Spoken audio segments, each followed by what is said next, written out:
बच्चों हमने कल सिंपल प्रेजेंट टेंस की पहचान और वो कहाँ कहाँ यूज होता है इसके बारे में पता किया था।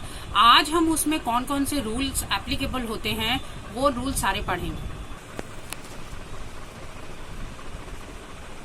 आज हम लोग पढ़ेंगे सिंपल प्रेजेंट टेंस में, यानी प्रेजेंट इंडेफिनिट टेंस में, इसको प्रेजेंट इंडेफिनिट टेंस भी कहते हैं। ठीक है, तो सिंपल प्रेजेंट या प्रेजेंट इंडेफिनिट टेंस में कौन से रूल्स लगाते हैं हम, या जैसे हम इंग्लिश से हिंदी से इंग्लिश बनाएंगे तो किन किन रूल्स को फॉलो करेंगे, या जब ये ऐसे सेंटेंस दिया होगा तो इन्हीं रूल्स के माध्यम से हमें पता चलेगा कि ये सिंपल प्रेजेंट टेंस का वाक्य है। तो हम ध्यान देंगे सबसे पहले सेंटेंसेस कौन से हो गए, डिक्लेरेटिव और असर्टिव सेंटेंसेस। इसमें हम कौन सा पढ़ेंगे, डिक्लेरेटिव या असर्टिव सेंटेंसेस कौन से होते हैं जिनमें सिंपल स्टेटमेंट दिया जाता है, ना तो उसके लिए मना किया जाता है, ना क्वेश्चन पूछा जाता है, ना कमांड दिया जाता है। ठीक है, तो सिंपल स्टेटमेंट होता है, अफर्मेटिव सेंटेंसेस भी कहते हैं। तो आई, इसमें क्या करते हैं, आई वी यू दे, या प्लूरल कोई भी हमारा ऐसा कोई सब्जेक्ट होगा जिसमें आई वी यू दे होगा या फिर कुछ भी प्लूरल होगा, तब हम उसमें क्या करेंगे, सब्जेक्ट यूज करेंगे, V1 यानी वर्ब की फर्स्ट फॉर्म, इसको बेस फॉर्म भी कहते हैं, वो लगाएंगे, प्लस ऑब्जेक्ट लिखेंगे।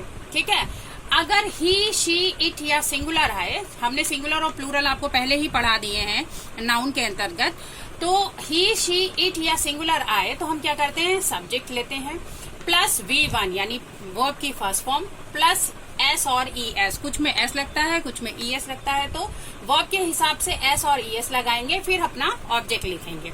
अब जैसे पहले वाले नियम का एक उदाहरण यहाँ देखिए, you Beth in the river, तुम रिवर में, नदी में नहाते हो।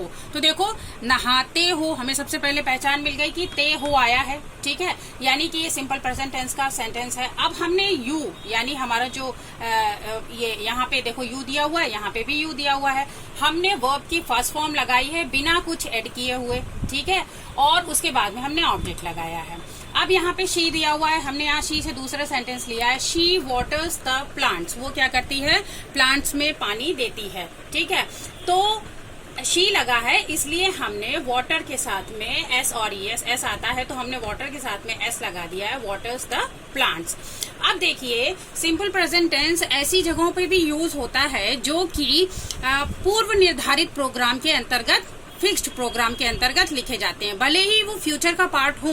जैसे द ट्रेन लीव्स एट 5:20, भले ही फ्यूचर का पार्ट है, पहले बताया जा रहा है कि जो ट्रेन है वो कब छूटेगी, 5:20 पे छूटेगी। तो पार्ट तो फ्यूचर का है लेकिन जो प्रोग्राम है वो पहले से फिक्स्ड है, तो इसमें भी हम सिंपल प्रेजेंट टेंस ही लगाते हैं।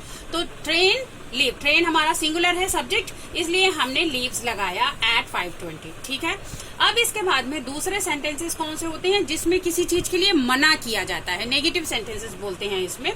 तो इसमें हम क्या करते हैं, जो हमारी ये पहली वाली लाइन थी यानी आई वी यू दे और प्लूरल के साथ में हम क्या करते हैं, सब्जेक्ट प्लस डू नॉट लगाते हैं। ठीक है, plus V1 plus object, V1 यानी वर्ब की फर्स्ट फॉर्म, और ही शी इट और सिंगुलर के साथ में subject plus does not plus V1 plus object लगाते हैं। तो देखिए हमने यहाँ पे लिया they do not sing well, वे अच्छे से नहीं गाते हैं। ठीक है, ये यानी वे अच्छा नहीं गाते हैं, तो दे है इसलिए हमने डू नॉट लिया है, वर्ब की फर्स्ट फॉर्म ली है और बाद में इसका बाकी का पार्ट जोड़ा है। दूसरा है she does not tell a lie, वो झूठ नहीं बोलती है, वह झूठ नहीं बोलती है। तो देखिए शी है इसलिए हमने डज नॉट लिया है। अब चूंकि डज नॉट लग गया है इसलिए हम शी के साथ में भी टेल्स नहीं लिखेंगे। ठीक है, अब नेक्स्ट है, अब अगर देखो इसमें ये ध्यान देने वाली बात होती है कि अगर कभी नहीं आए, आपको ये कहना हो कि वो कभी झूठ बोलती ही नहीं है। ठीक है, तो अगर हमें कभी नहीं लगाना हो तो उसकी इंग्लिश नेवर होती है। अब अगर हम नेवर लगाएंगे तो वर्ब में एस और ई एस सब्जेक्ट के हिसाब से लगेगा, जैसे शी नेवर टेल्स अ लाई। अब इसमें डू नॉट और डज नॉट तो नहीं लगा है, इसलिए अब शी के साथ में हमने ऊपर पढ़ा जब हमारा सिंगुलर होगा तो वर्ब में एस और ई एस लगेगा, तो यहाँ पे हमने एस लगाया है और नेवर लगाया, शी नेवर टेल्स अ लाई। यानी जब नेवर होता है तो स्ट्रक्चर क्या हो जाता है, subject plus never plus V1 plus S और ई एस और ऑब्जेक्ट। अगर प्लूरल होगा तो एस और ई एस नहीं लगेगा, तो यू नेवर हेल्प मी, तुम मेरी कभी मदद नहीं करते हो। ठीक है, तो इसमें हमने क्या किया, एस और ई एस नहीं लगाया क्योंकि प्लूरल में हम कभी भी एस और ई एस नहीं लगाते हैं। थर्ड नंबर पे आता है इंट्रोगेटिव। ठीक है, इंट्रोगेटिव सेंटेंसेस कौन से होते हैं? जिनमें क्वेश्चन पूछा जाता है, ठीक है, प्रश्न पूछा जाता है। तो इनमें स्ट्रक्चर क्या होता है? इसमें 2 या 3 तरीके के स्ट्रक्चर्स होंगे। तो देखिए, एक ऐसे सेंटेंसेस होते हैं, ऐसे क्वेश्चंस होते हैं जिनका आंसर हम यस और नो में दे सकते हैं। तो ऐसे क्वेश्चंस जिनका आंसर हम यस और नो में दे सकते हैं, उसमें क्या करते हैं, हम डू लगाते हैं। आई वी यू दे होगा या प्लूरल होगा तो क्या लगाएंगे? सबसे पहले डू लगा देंगे। फिर जो भी हमारा सब्जेक्ट होगा, आई वी यू दे या कोई भी प्लूरल सब्जेक्ट होगा वो लगाएंगे, प्लस V1 लगाएंगे वर्ब की फर्स्ट फॉर्म, और उसके बाद में क्वेश्चन मार्क लगाएंगे जो कंपलसरी है। ठीक है, अब अगर वैसे ही होगा जिसका आंसर हम यस और नो में दे सकते हैं, तो फिर क्या करते हैं? डज लगाते हैं। ही, शी, इट या कोई भी सिंगुलर सब्जेक्ट जो भी होगा उसके हिसाब से लगाएंगे, प्लस V1 लगाएंगे वर्ब की फर्स्ट फॉर्म, और बाद में क्वेश्चन मार्क लगा देंगे। जो हु वाले सेंटेंसेस होते हैं वो अलग, उनका रूल अलग होता है। तो जब हु आता है, कौन, ठीक है, तो हु लगाएंगे प्लस V1 प्लस एस और ES लगेगा। इसमें डू या डज नहीं लगता है, और plus object plus question mark लगेगा। जो WH वर्ड्स होते हैं, जैसे मान लीजिए अगर हमारा जो क्वेश्चन वाला वर्ड है, क्या तुम वहां जाते हो, तो क्या हुआ, जो ये वर्ड क्या आया है, ये कहाँ पे आया है? सेंटेंस के पहले में आया है। ठीक है, शुरू में ही आ गया। तो इसका आंसर हम बता दें, क्या तुम वहां जाते हो? हाँ, अगर नहीं जाता हूं तो नहीं, यानी इसका आंसर हाँ या ना में दे सकते हैं। लेकिन जब WH वर्ड्स आते हैं बीच में, WH वर्ड्स किनको बोलते हैं? जैसे ये है what, why, which,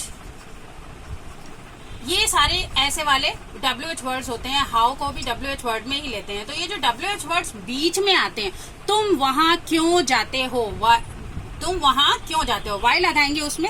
अब ये देखिए, क्यों जो है वो सेंटेंस के बीच में आया है, इसलिए हम क्या करेंगे, WH वर्ड सबसे पहले लिखेंगे। ठीक है, उसके बाद में डू या डज अपने सब्जेक्ट के हिसाब से, subject I we you they या प्लूरल होगा तो डू लगाएंगे, सब्जेक्ट ही, शी, इट या सिंगुलर होगा तो डज लगाएंगे। ठीक है, फिर सब्जेक्ट लगाते हैं, फिर हम वर्ब की फर्स्ट फॉर्म लगाएंगे, फिर ऑब्जेक्ट लगाएंगे और क्वेश्चन मार्क लगाएंगे। तो देखिए, एक एक का उदाहरण समझते हैं। पहले वाले का देखिए, डू यू फॉलो रह गया है, do you follow traffic rules होगा।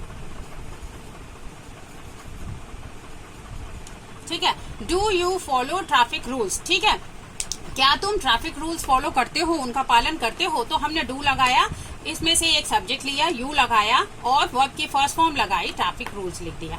इसके बाद में दूसरा देखिए, डज ही ओबे हिज टीचर्स, क्या वह अपने टीचर्स की बात मानता है।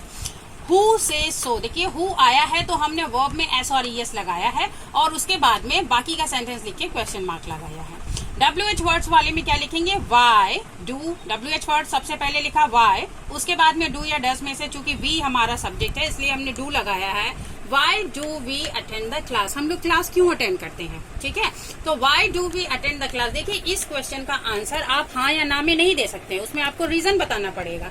जबकि इस क्वेश्चन का आंसर हाँ या ना में दिया जा सकता है। ठीक है बच्चों, इस तरीके से हम लोगों ने सिंपल प्रेजेंट टेंस में जो भी रूल्स यूज किए जाते हैं उनके बारे में जान लिया है।